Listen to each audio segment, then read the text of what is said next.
Hey guys, a warm welcome to Healthcare Informatics. I am Danielle Phillipson and I will be your instructor for this course. I think this is a really timely course. We're seeing so much work in the way of data collection and how we use that data, particularly as it relates to population health and the development of EMRs and the reporting functions and all of those things.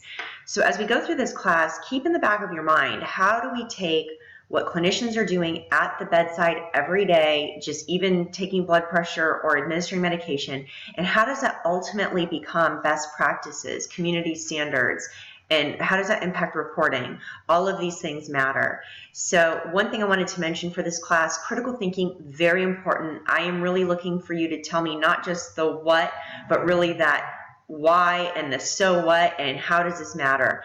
In your discussion questions, I'm asking you to pose 2 questions relative to the week 1 content. Please make sure they're insightful. So list a question that you're wondering about, or if you're needing help with a topic, that's fine. Include that there. There are no points deducted for saying that you don't understand something.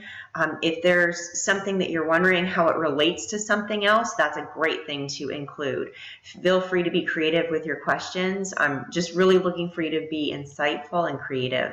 If you have any questions, please let me know. I look forward to a great term with you.